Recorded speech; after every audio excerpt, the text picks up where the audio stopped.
오늘은 성령 강림절입니다. 성령 하나님의 크신 은혜와 평강이 오늘 귀한 주일로 주의 전하와 예배를 드리신 여러분들 모두 위에 풍성하게 그리고 날마다 새롭게 그리고 권능으로 임하시기를 주님의 이름으로 축원합니다. 오늘 교회의 생일입니다. 우리 교회의 창립일도 있고 또 감리교는 존 웨슬리 목사님의 회심일을 감리교 생일이라고 말하고 그리고 종교개혁을 주장한 마틴 루터의 회심 선언을 우리 개신교의 생일이라고 말하고 우리 기독교의 생일은 예수님께서 유언하시고 당부하신 성령이 강림하시는 역사를 통해서 오늘의 교회가 시작이 되었습니다. 이렇게 고백을 합니다. 여러분, 성령 강림절은 교회의 시작이며 동시에 곧 우리로 하여금 주의 복음을 땅끝까지 전하는 데 있어서 사명임을 늘 강하게 인식시켜주는 살아계신 하나님의 임재 사건입니다. 사도행전은 잘 아시는 대로 누가복음을 기록한 의사 누가가 사도행전을 기록을 했습니다. 우리가 어떤 글을 서신을 보낼 때 편지를 보내거나 또는 어떤 지식적인 자료를 보내거나 그러면 보낸 사람이 이것을 어떤 식으로 어떤 목적으로 보냈다고 하는 것을 좀 먼저 미리 전이해로 아는 것이 큰 도움이 됩니다. 누가복음은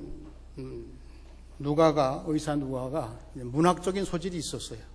그래서 예수님의 사랑을 이 복음서를 통해서 가난한 사람, 어려운 사람 다 포함해서 모든 사람들에게 주의 사랑을 경험하고 사랑 안에 살아가는 것을 일깨우는 복음서로 누가복음을 기록했다면 또 사도행전은 신약 성경 가운데 역사서입니다.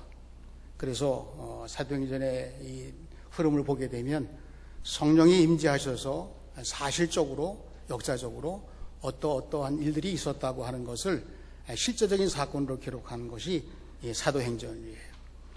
그래서 사도행전의 말씀을 우리가 대하면서 별명이 또 하나 있습니다. 성령행전이라. 성령께서 역사하시는 내용들을 사실대로 기록했다는 거예요. 사도행전 1장 1절의 시작이 데오빌로요라고 하는 각하 로마의 고관으로 기독교에 관심 가진 사람이라고 그렇게 지칭이 돼서 설명이 되는데요. 이름 뜻으로 보면은 데오스라고 하는 하나님과 필로스라는 사랑이라는 말이 합쳐져서 데오빌로요. 그러니까 하나님의 사랑받은 자, 하나님의 사랑받을 자, 하나님의 사랑을 꼭 받아야 될 사람들을 대상으로 이 글을 남기게 됐습니다. 그런 표현으로 우리가 이해를 하면 더 좋겠습니다. 또한 우리가 성령 강림절을 오늘 기점으로 해서 교회력에는 다음 주일서부터 성령 강림절 후 첫 번째 주일, 두 번째 주일 이렇게 이어서 나가게. 다음 주일은 성령 강림절 후 첫 번째 주일이라 교회력으로는 더 이렇게 부각이 안 됐습니다만은 삼위일체 주일이라고 명칭이 되어 있습니다. 흰색 스토를 다음 주일에 하게 되고요. 그 다음 이제 두 번째 주일부터 11월 마지막 주일까지는 계속해서 성령 강림절 후 첫째, 둘째 이렇게 차례대로 나가다가 마지막은 마지막 주일. 그러면서 12월 첫 주일이 금년도에는 예수님이 세상에 오시게 됨을 예언된 말씀을 따라서 기다리는 대강절 첫 주일 이렇게 넷째 주일까지의 성탄절을 맞이하게 됩니다. 성령이 임재하시면 성령께서 임재하시고 성령의 사람들로 살아가는 우리들에게 성령을 보내신 목적이 뭘까? 예수님께서도 요한복음 말씀하셨는데 하나입니다. 복음을 증거하기 위해서 내 증인이 되리라 하시니라. 예수님께서 성령님을 기다리라고 오시게 되면 너희 권능을 받고 땅끝까지 내 증인 되리라. 그러니까 십자가 사건으로 부활 사건으로 승천으로 그 다음 예수님께서 성령의 임재를 통해서 뜻하신 바 주의 복음을 땅끝까지 증거해서 하나님 나라를 이루겠다고 하는 예수님의 뜻을 밝힌 말씀이 나와 있습니다. 성령 강림을 통해서 첫 교회인 예루살렘 교회가 세워졌습니다. 시작됐다고 봐야 되겠죠. 복음이 땅끝까지 전파되기 시작했습니다. 아직 마치 농부가 씨앗을 뿌린 것처럼 이제 시작이에요. 그런데 그 시작은 땅끝까지. 왜냐? 성령의 영역은, 우리 사람의 영역은 볼 수 있는 한계가 있고 활동할 수 있는 능력도 한계가 있고 또 일하는 것도 시간이 있고 그렇지만 성령의 역사는 땅끝까지 복음이 전파되는 일들을 그 시작부터 끝까지 말씀하시죠. 그게 성령이 하시는 일이라요. 성령을 통해서 악한 영에게 승리하고 예수님의 사랑을 실천하도록 그렇게 성령이 임재하신 사건이에요. 이 사도행전에서 성령님이 임재하시고 난 이 일을 통해서 예루살렘 교회가 세워졌고 복음이 전파되기 시작했고 권능이 임하여서 복음 전파되는데 아무리 열악한 조건이라 할지라도 결국은 복음이 전파돼요. 로마가 그토록 기독교를 비박했지만 다 무덤으로 숨고 희생당하고 순교하고 어려움 겪었지만 결국은 로마가 기독교를 국교로 삼을 수밖에 없게 되는 이 놀라운 역사가 다 성령의 역사예요. 그래서 저는 사도행전을 통해서 성령님이 임재하시면 크게 악한 영에게 승리하고 예수님의 사랑을 실천하게 되는구나. 이 두 가지 면이 복음 전파라는 것으로 그렇게 정리를 하고 싶습니다. 오늘 말씀해 보니까 예수님께서 감람산에서 승천하시기 직전에 제자들에게 마지막으로 유언과 같은 당부의 말씀을 주십니다. 4절, 너희는 예루살렘을 떠나지 말고 아버지 약속하신 성령을 기다리라. 그 성령이 6절에 성령이 너희에게 임하시면 너희가 권능을 받고 예루살렘과 온 유대와 사마리아와 땅끝까지 이르러 내 증인이 되리라 하시니. 자, 성령이 임재에 대한 필요성과 임재한 후에 너희들이 할 일이 뭐냐? 땅끝까지 복음을 증거하는 거예요. 그러면 우리가 성령의 사람으로 살아가기 위해서 무엇을 해야 하나? 성령을 기다리고 성령을 사모하고 성령께서 말씀하신 대로 순종하고 다 두지만 우리가 열매로부터 말하면 복음 증거하는 사람에게 성령님이 임하시는 거예요.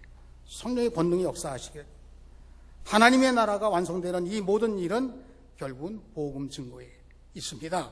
이렇게 결론으로. 그래서 사도행전 맨 끝장에 보시게 되면 28장에 21장에 마음껏 주의 복음을 바울이 전하였다. 이런 말씀으로 사도행전의 끝에 나와 있어요. 그러니까 이 사도행전, 성령행전, 역사서는 사실적인 관점에서 복음 증거를 통해서 하나님이 역사하시는 것을 우리가 다 경험하게 되리라. 그런 말씀이에요. 무리들이 예수님이 승천하신 감람산에서 내려와 마가의 다락방에 모이게 됩니다. 부탁하신 대로 모인 사람들이 약 120명이 된다고 그랬어요. 마음을 같이 하고 오로지 기도에 힘쓰게 됩니다. 오늘 읽은 말씀에 나오신 대로 10일째 되는 날, 아마 10일째 되는 날이 조금 저녁 때쯤 된 것 같아요. 성령께서 임하십니다.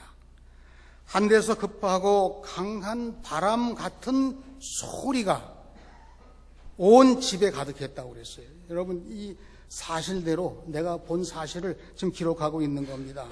하늘에서 호련히 갑자기 급하고 강한 바람이 아니라 바람 같은 소리가 온 집에, 성령의 역사는 온 사람들에게 동시적으로 임하시는 특징을 보여줍니다.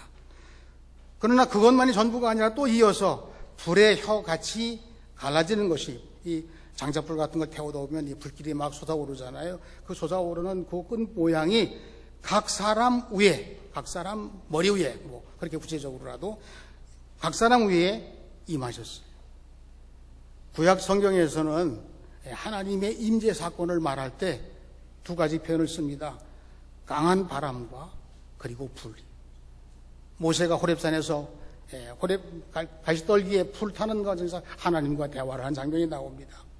엘리야가 이세벨을 피신해서 멀리 도망을 쳤을 때 로덴나무 아래서 거기서 하나님이 지나가시겠다고 하십니다. 불이 지나가고 지진이 일어나고 바람이 불고 그러나 세미한 음성으로 듣게 되는 일, 하나님의 임재를 경험하는 사건이 초대교회의 성령 강림을 기다리는 성도들에게 임하는 놀라운 사건이 바로 성령 강림절입니다. 모든 사람이 성령의 충만함을 받고 성령이 말하게 하심을 따라 왜 이런 사건이 일어났을까? 이 성령 강림절 첫 번째에서만 성령의 역사하심을 따라서 신기한 일이 일어났습니다. 무슨 일이 일어나느냐? 제가 만약에 거기 있었다고 하면 저는 중국말을 할 줄 모르거든요. 그런데 중국말을 해. 그래서 거기 있는 사람들이 소통이 돼. 서로 각자 다른 방언을 통해서 그렇게 다른 나라 언어로 말하게 되는 것입니다. 이 자세히 보면 성령 강림의 역사는 예수님이 약속하신 대로 이루어졌습니다. 이 강한 바람과 불은 성령의 권능의 임재를 의미하는 거예요. 그리고 다른 말로 언어가 됐다는 말은 땅끝까지 복음이 전파되게 되면 그 나라 말로 우리가 복음을 전해야 되거든요. 이 사건이 이례적인 사건이라 할지라도 장차 복음이 증거되면 각 나라 말로 복음이 전파, 땅까지 복음을 증포되는 이 사실을 예시하고 있는 거예요. 자, 성령 강림절에 성령 강림하신 이 사건은 예수님이 보내신다고 하셨고, 가르치신 일 생각나게 한다고 하셨고, 진리의 영이라고도 말씀하셨고, 보혜사 성령이라고도 말씀하셨고, 이런 모든 성령의 역사가 결과적으로는 땅끝까지 이르러 내 증인이 되리라 하시니라. 복음 전파에, 이 복음 전파를 위해서 온 세상을 구원하시고자 하시는 하나님의 거룩한 일을 위해서 성령님께서 강림하셨습니다. 여러분, 우리 신풍교회가 주님의 교회, 부활 공동체입니다. 또한 동시에 성령 공동체예요. 이 성령 공동체라는 말은 누가 신령한 은혜를 입고 또 신비한 체험을 이야기하고 그런 것도 체험이 우리가 그렇게 표현하지만 우리는 끝까지 좋은 여건이든 어려운 여건이든 때로는 바쁘건 때로는 우리의 뜻과 어긋나는 일이 혹시 있다 할지라도 끊임없이 때를 얻든지 못 얻든지 복음을 전파하는 사명의 교회가 성령의 교회이고 우리가 마땅히 가야 할 길이고 지금도 그 길을 향해서 나아가는 교회가 바로 신풍교회입니다. 이런 의식이 바로 성령 강림절에 우리 모두가 다 경험하고 서로가 서로를 향해서 성령의 사랑입니다. 성령 충만하고 성령의 역사를 통해서 순종하며 사명 감당해야 되겠습니다. 그렇게 자축하면서 기뻐하는 날이 오늘이라, 이렇게 우리가 고백을 해야 되겠습니다. 첫째로 약속하신 성령을 기다리라는 말씀입니다. 예루살렘 근교에 있는 이 감람원이라는 과수원에서 예수님이 승천하실 때 1장 4절로 5절에 저희에게 분부하여 가라사대 예루살렘을 떠나지 말고 내게 들은 바 아버지의 약속하신 것을 기다리라. 요한은 물로 세례를 베풀었으나 너희는 몇 날이 못되어 성령으로 세례를 받으리라. 이 성령 사건에 대해서 간접적으로 비교를 하십니다. 요한의 세례도 말씀하시고 성령의 세례도 말씀하시는 거예요. 요한의 세례는 요한이라고 하는 선지자, 마지막 선지자를 통해서 간접적으로 하나님이 행하신 거예요. 성령의 세례라고 하는 것은 예수 그리스도가 부활하시고 승천하신 이후에 보내신 보혜사 성령은 하나님이 직접 역사하시는 것을 성령 세례라고 말씀하죠. 효과는 같다고 손치더라도 하나님이 하시는 방법은 차이가 있지요. 요한의 세례, 성령의 세례. 여러분, 하나님께서 직접적인 방법으로 여러분들을 강권적으로 권능까지 주시면서 목표를 정하게 하시고 뜻을 정하게 하시고 모든 삶 속에 그 일이 삶의 이유라고 하는 것을 깨우쳐 주시는 역사가 성령의 세례예요. 중요한 것은 약속의 말씀을 믿고 기다리는 것입니다.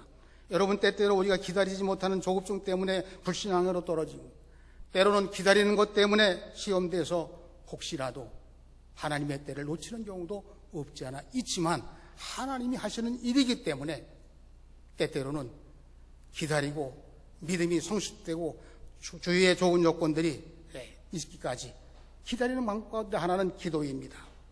시편 40편 1절에 보시게 되면 내가 여호와를 기다리고 기다렸더니 귀를 기울이사 나의 부르짖음을 들으셨도다. 여러분들의 부르짖음을 들으실 때 어떤 음성을 하나님께 듣기를 좋아하실까요? 여러분, 성경 66권은 하나님의 약속입니다. 이 약속을 믿고 기다리는 사람, 하나님의 뜻 안에서 모든 것이 이루어지는 것을 믿고 나아가는 사람들의 간절한 소원, 간절한 사모함을 듣기를 원하시는 거예요. 우리가 하나님 말씀 속에서 하나님 뜻을 찾고 하나님께서 함께 하시는 이 놀라운 의미를 내 마음속에 담아서 기다림 속에 그 뜻을 전하게 되면 하나님께서 성령의 사람으로 우리를 만나주시고 하나님께서 약속하신 대로 하나님이 이루고자 하시는 일을 우리가 행하는 자로 쓰임받는, 사명 감당하는 성도의 삶이 이루어지게 되는 것입니다. 120문도는 처음부터 끝까지 주님을 따라 사는 사람들입니다. 이들은 예루살렘을 떠나지 않고 기다리는 말씀대로 순종한 사람들입니다. 그 120문도가 마침내 성령의 임재를 경험하고 성령의 사람이 되었습니다. 오늘 강림절을 맞이해서 하나님의 약속, 하나님 말씀에 의지해서 성령과 동행하는 삶으로 나아가시는 우리 모두가 되시기를 주님의 이름으로 축원합니다. 두 번째로 마음을 같이하여라는 말씀이 나옵니다. 성령께서 임재하실 때 마음을 같이하여, 그 다음에는 오로지 기도에 힘쓴다는 말씀도 나옵니다. 저는 마음을 같이하라는 데서 포커스를 두고 싶어요. 120명이 다 끝까지 따라하는 열심히 있는 사람이라고 그랬어요. 이 사람들이 다 마음을 같이하여 예수님의 십자가 밑에도 머물러 예수님의 부활에 증인된 데서 앞장서서 증인의 그 움직임에 대해 감격을 하고 또 여러 가지로 예수님이 부활하신 것을 전하기도 하는 그런 열심이 있었습니다. 그런데 부활하신 예수님이 격려하시고 정신을 차리게 되고 그리고 이제 뭔가 새롭게 이루어지겠다고 기대의 심리에 부풀었던 그 120문도가 감람원에 갔는데 예수님이 호련히 구름 타고 구름 속으로 사라진 승천하시는 거예요. 여러분 120문도의 신앙심을 한번 여기서 확인해 주시기 바랍니다. 우리가 기대하고 원하고 바라고 그리고 하는 바가 다 이루어져서 우리 마음에 들게 이 결과가 와야 되는데 호련히 예수님은 승천하셨어요. 절망에 빠질 수도 있는 상황이었습니다. 그러나 120문도는 여기에 개의치 않고 말씀대로 하나가 되어 있었습니다. 한 마음이 된 그 당시 120문도의 이름들을 보니까 다 나와 있지 않습니다만 우선순위에 의해서 베드로와 제자들의 이름이 나옵니다. 예수님의 모친 마리아와 여자들의 이름이 나옵니다. 예수님의 아우들이, 혈육으로 말하면 형 예수께서 십자가에 달려 처형하시는 것을 보고서 실망에 빠진 게 아니에요. 반대로 우리 형님이 우리의 형이기도 하지만 하나님의 아들로 오신 그리스도이시구나, 이 사실을 그때 뒤늦게 깨닫고 이 120문도에 합류해서 적극적으로 나서 초대교회의 중요한 인물들이 다 120문도 안에 있습니다. 그들은 모두가 다 한 마음이 되어서 그리스도의 몸을 이루었어요. 여러분, 우리가 신풍교회에 모두가 소속이 돼서 한 마음입니다. 여러분, 한 마음이기 때문에 찬송을 부를 때도 한 마음이에요. 어떤 사람은 찬송을 열심히 부르는 사람이 있고 어떤 사람은 입모양만 내는 그런 사람이 한 마음이 되기가 어려운 것입니다. 힘차게 자기의 신앙 고백을 다 담아서 성령께서 내 마음을 감동시키다는 뜨거운 마음을 가지고 찬송을 부르셔야 해요.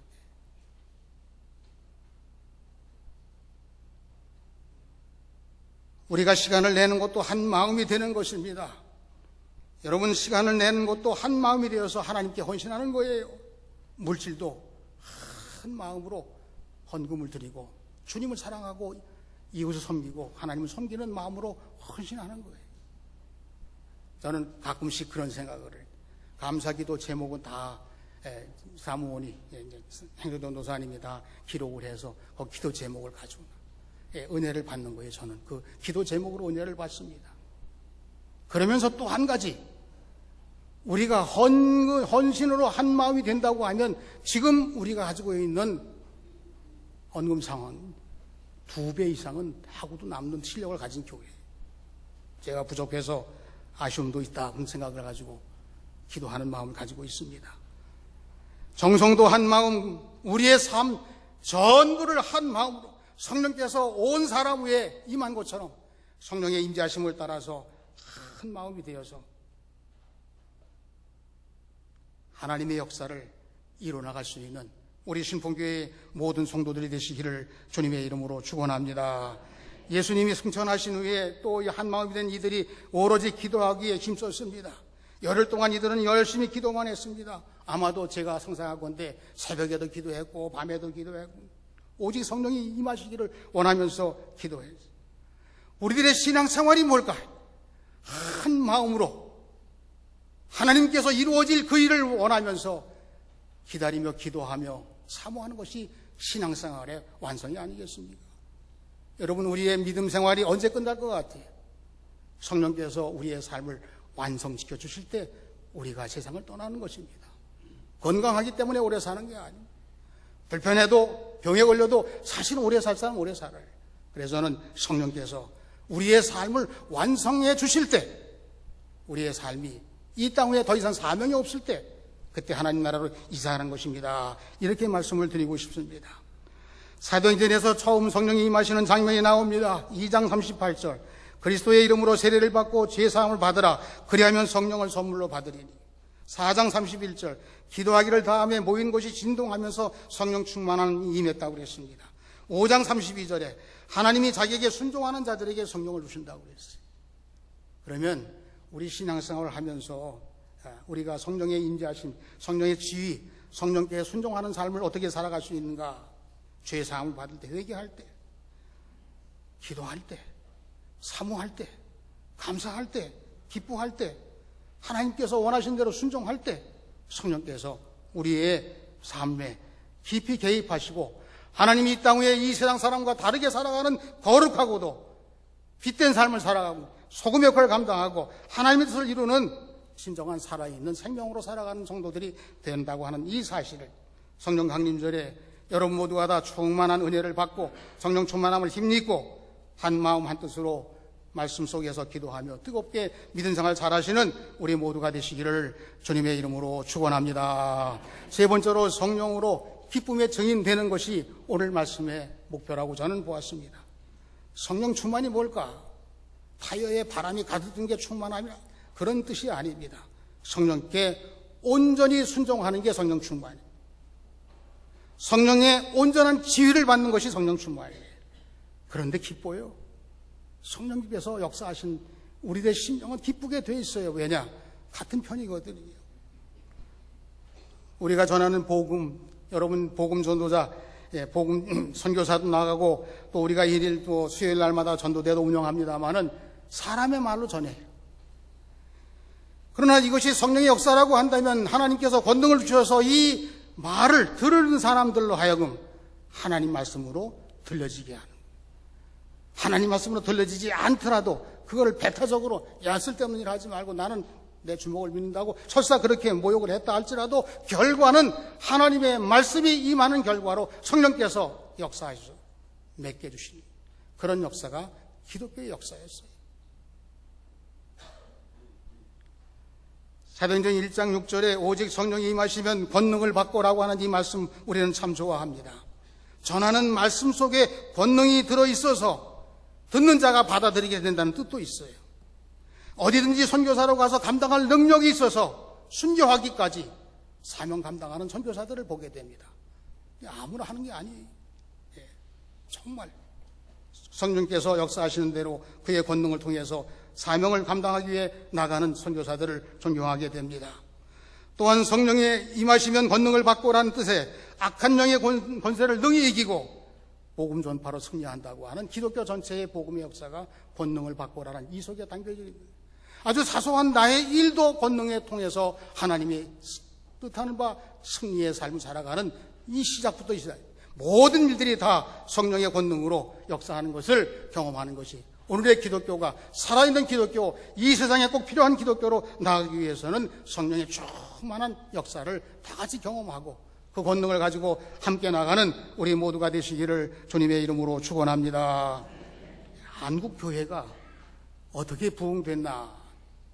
요즘에는 교회학교가 어린이들이 하도 이제 적고 약하니까 옛날에 교회학교가 어린 시절에 저도 어린 시절에 하여튼 교회학교에 그 모임이 있다고 그러면 열심히 땀을 흘리며 참석을 하고 그때 배운 성경이 지금도 사실은 제가 가끔씩 이렇게 인용할 때 기억이 나요. 오늘도 우리가 기도합니다. 교회학교가 부흥되어야 됩니다. 여러 어려운 상황이 있죠. 그럼에도 불구하고 그렇게 이야기를. 그것도 이유가 되는 겁니다. 그러나 한국 교회의 부흥은 세계적인 찬사도 받고 지금은 이제 그렇게 되지 못한 상황이 됐습니다만은 한국 교회에 복음 들어와서 1885년 4월 5일 아펜젤 선교사님이 들어오신 후에 그 후에 얼마 안 돼서 1903년 원산에서 캐나다 감리교회 의료 선교사로 온 하디 선교사가 성령의 임재를 경험하게 됩니다. 의사예요. 뜨거운 마음으로 이 조선 알지도 못하는 나라에 와서 의료 혜택을 주면서 복음을 전하는 겁니다. 그런데 이 일이 출발할 때는 뜨거운 마음을 가지고 목숨까지 바치겠다는 순교와 각오를 가지고 왔는데 막상 원산에 도착을 해서 조선인들을 대하고 보니까 소통이 되질 않는 거예요. 정이 가지 않는 거예요. 그래서 우리는 백인인데 이 동양의 조그만 나라 조선인 형편없고 무지하고 가난하고 뭐 하나 가치가 제대로 가진 게 없는 그 사람들에게 의사로서 치료하는 것조차도 싫어졌어요. 그 냉랭한 사람입니다. 그러다가 선교사역을 2년간 해야 되는데 이 자료에 정확히 나타나지 않고 있다면 제가 들은 말씀으로 여러분들에게 전해드리는 겁니다. 전도를 한 사람이 한 명도 없었어요. 2년 뒤에 본국으로 돌아가서 선교 보고를 해야 되는데 나는 조선 땅에 가서 오히려 혜택을 줬습니다. 그건 뭐 할 수 있겠죠. 그러나 전도하러 간 사람이 한 사람도 전도하지 못하고 2년 동안 허송세월을 왔습니다. 이렇게 할 수가 없잖아요. 고민이 되기 시작한 거예요. 그런 가운데 자신이 왜 전도하지 못했는지, 왜 여기 열의가 없는지, 왜 내가 조선 사람들을 구원하기 위해 온 뜨거운 마음으로 이 사역을 감당하지 못하고 지금 허송세월을 하고 있는지에 대해서 반성의 마음이 회개의 마음으로 성경 공부하는 시간에 와서 자기 얘기를 했어요. 내가 그동안 선교사역을 선교사로 감당하지 못했습니다. 여러분들에게 성경 공부 제대로 가르치지 못했습니다. 전도하지 못했습니다. 의사일 못했습니다. 이것은 내가 백인으로 우월한 마음을 가지고 주님의 마음으로 섬기지 못하고 함부로 했습니다. 회개합니다. 용서하십시오. 이 회개 운동이 한국 감리교회의 부흥 운동의 시작이에요. 그래서 1903년도에 시작된 이 회개 운동이 감리교부터 출발해서 평양 대부흥 운동 뭐 여러 가지 이 모든 한국의 교회들을 새롭게 하는 뜨거운 역사가 하디 선교사의 성령의 도우심으로 회개하고 자신의 본분을 되찾았을 때 이런 역사가 바로 한국교회의 부흥의 출발점이 되었던 것입니다. 회개하기 전에 하디는 조선인을 미개한 나라로 환자들을 아주 지저분하고 기피하고 치료해야 될 환자가 오더라도 핑계를 대서 거절하고, 이 조선의 환자들이 하디라는 선교사가 의사인데 다른 뭐 선교사나 의사 그런지 안 그런 소문이 났을지 모르지만 조선의 환자들이 하디 의조 선교사에게 가느니 차라리 아프다가 죽는 게 낫다고 하는 정도까지 인기가 떨어졌어요. 그 의사한테 가느니 차라리 그냥 아프다가 내가 그냥 시름시름 앓는 게 낫고 죽는 게 낫지 치료받기 싫다. 그런데 성령의 역사로 회개한 하디 성품이 놀랍게 바뀌어집니다. 변화된 거예요. 물 밀듯이 환자들이 몰려들. 제대로 처방도 못하고 하는데도 불구하고 환자들이 낫는 거예요. 어떤 경우에는 하디의 손만 만져도 병이 나았다고 증언한 사람, 간증한 사람이 있게 됐다는 거예요. 성령 강림절기에 우리가 같이 느끼는 겁니다. 성령의 사람이 되고 성령 충만한 그리스도인이 되고 하나님이 쓰시는 성도가 되고 나부터 성령으로 변화되고 그리고 세상을 변화시키는 사명을 위해서 성령 하나님 그리스도께서 이 땅에 오셔서 출발을 해서 십자가를 지시고 부활하시고 승천하시고 그리고 오신 성령님을 통해서 하나님이 원하시는 바 이 복음 전파, 영을 살리고 사람들을 이 세상에서 악한 것에서 구원하는 이 놀라운 일들이 일어나게 된 것이 바로 우리가 지금 신앙생활하는 주제라고 하는 말씀을 깊이 느끼고 그것을 행하기 위해서 애쓰는 새 출발이 성령 강림절이에요. 어떤 변화가 일어납니까? 성령을 체험하면 능력을 소유해서 확신 있는 언어를 가지고 살아가는 사람이 되는 거예요. 사도행전 2장 41절에 베드로가 성령을 체험하고 첫 번째 설교에서 그 말을 받은 사람들의 수가 3,000명이나 됐다. 베드로가 뭐 특별한 얘기를 했겠습니까? 성령 충만한 베드로가 예수님의 십자가에 대한 구원의 사역을 말하고 회개하고 성령 충만을 받게 하는 이 3,000명이 회개하고 세례를 받았다고 그랬어요. 성령을 체험하면 기쁨으로 사명을 감당합니다. 사도들의 가르침을 받은 많은 사람들이 떡을 떼며 교제하며 오로지 기도하기 힘쓰는 그들의 삶이 기쁨이 충만했어요. 성령 체험하고 성령의 사람으로 변화돼서 살아갈 때 기사와 이적이 일어나고 그리고 변화된 많은 사람들을 보면서 세상 사람들이 뭐라고 그랬을까요? 그들을 두려워했다고 그랬고 칭송했다는 말씀이 나옵니다. 사도들로 인하여 권능이 드러나 기사와 표적이 많이 나타나고 믿는 사람들이 다 함께 서로 필요한 것을 통용하고 그리고 성전에 모기를 심쓰고 하나님을 찬미하는 신앙생활을 열심히 하는 성도들을 보고 세상 사람들이 칭찬했다고 그랬어요. 여러분, 예수 믿으면서 우리가 성령 강림절에 다시 한번 우리 자신을 되돌아보는 것입니다. 성령의 사람으로, 성령 충만한 사람으로 확신이 있나? 기쁨이 있나? 세상에 함부로 하는 모든 일 두려워하지 않고 오히려 더 거룩한 삶으로 칭찬을 들을 수 있는가? 이 모든 일은 그렇게 살게 하시려는 하나님의 행복한 선물이 아니라 이 삶을 통해서 우리들이 복음의 증인으로 사명 감당하게 하시려고 하시는 하나님의 역사가 성령 강림절의 주제가 되는 것입니다. 마틴 루터는 그리스도의 영인 성령은 전도의 영이라고 이야기했습니다. 성령은 전도의 영이다. 여러분, 우리가 지금 여러 여건들에 불리하고 또 잘못된 여러 상황들이 많이 있지만 그럼에도 불구하고 성령의 역사를 통해 권능을 받고 같이 하시는 성령의 인도하심을 따라서 우리가 복음을 증거하는 일도 되지만 성령이 증거하는 거예요.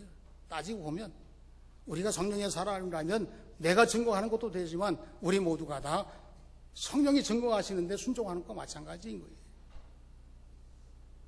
오늘 말씀을 정리하면서 우리가 기다리라고 하는 말씀과 한 마음이라고 하는 말씀과 그리고 그 성령님의 인도하심을 따라 살아가는 거룩한 고백이 필요한, 칭찬 듣는 그런 거룩한 삶이 필요한데 성령을 사모하자고 하는 말씀으로, 성령 충만해서 한 마음으로 부흥하는 교회를 이루자고 하는 말씀으로, 성령의 사람으로 기쁘게 전도의 삶을 감당하자고 하는 말씀으로 오늘 성령 강림절에 말씀을 정리하면서 우리 모두가 다 성령의 사람입니다. 성령 충만을 받은 사람입니다. 앞으로 어떻게 살까요? 라고 물으면서 나아가시는 우리 신풍교회의 모든 성도들 되시기를 주님의 이름으로 축원합니다. 축원합니다. 하나님 아버지 감사합니다. 성령의 사람으로, 성령 충만한 사람으로 성령께서 역사하시는 대로 순종하고 기다리고 때로는 하나님의 일을 이루기 위해서 자신을 온전히 드리는 거룩한 삶으로, 성결된 삶으로 마음껏 주님께 쓰임받는, 마음껏 주님이 쓰실 수 있는 거룩한 삶으로 살아가는 우리 신풍교회의 모든 성도들이 되게 하여 주시옵소서. 예수님의 이름으로 기도하옵나이다. 아멘.